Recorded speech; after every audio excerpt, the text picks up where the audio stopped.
Hi எல்லோரும் நல்லா இருக்கீங்களா? முன்னாடி நாள் நைட்டு 7 மணிக்கு சாப்பிட்டுட்டோன்னா அடுத்த நாள் காலையில் கபகபான்னு வயிறு கூப்பாடு போட ஆரம்பிச்சிரும். ஆனால் நாங்கள் சாப்பிட்ற நேரமும் ஒன்றும் காலை 7 மணிலாம் கிடையாதுங்க. கிட்டத்தட்ட 10 மணி ஆயிடுச்சு. சந்தவம் நெரிச்சு சூடாக தேங்காய் பால் வச்சு சாப்பிட்டுட்டு தோட்டத்துக்கு கிளம்பியாச்சுங்க.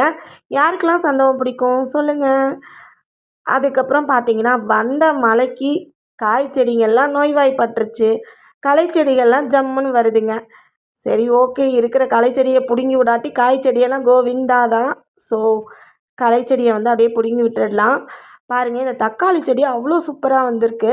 தக்காளி செடியில் கையை வச்ச உடனே அடடடா என்ன ஒரு வாசனை பாருங்கள். அந்த வாசனை வந்து எனக்கு ரொம்ப பிடிக்குங்க.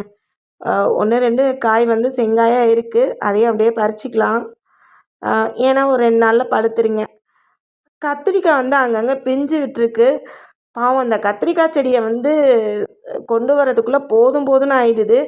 1 2 கத்திரிக்காவுமே களைக்குள்ளே மறைஞ்சு இருந்தது. அதை அப்படியே வந்து பறிச்சிக்கலாம். கத்திரிக்காய் செடியை மட்டும் நீங்கள் வந்து நோய் தாக்குதல் இல்லாமல் கொண்டு வரவே முடியாது. என்ன நோய் தாக்குதல் வந்தாலும் நம்மளுடைய ஒரே மருந்து சூடோமோனஸும் அதுக்கப்புறம் வேப்பெண்ணையும் கலந்து தெளித்து விட்டோம்னா ஓரளவுக்கு நல்லாவே கட்டுப்படுங்க. பச்சை மிளகாலாம் தளதளன்னு தான் இருக்குது. தேவையான பச்சை மிளகாய் பறிச்சாச்சுங்க. இந்த கொய்யாக்காய் மரத்துக்கு ஃபஸ்ட்டு ஒரு 2 3 தடவை ஆணி அடித்தோம். அவ்வளோதாங்க. நல்லா காய்க்க ஆரம்பிச்சிட்டாங்க. செங்காயாக ஒரு 3 காய் பறிச்சாச்சு. டயட்டில் இருக்கவங்க கண்டிப்பாக கொய்யாக்காய் மிஸ் பண்ணாமல் சாப்பிடுங்க. Low calorie.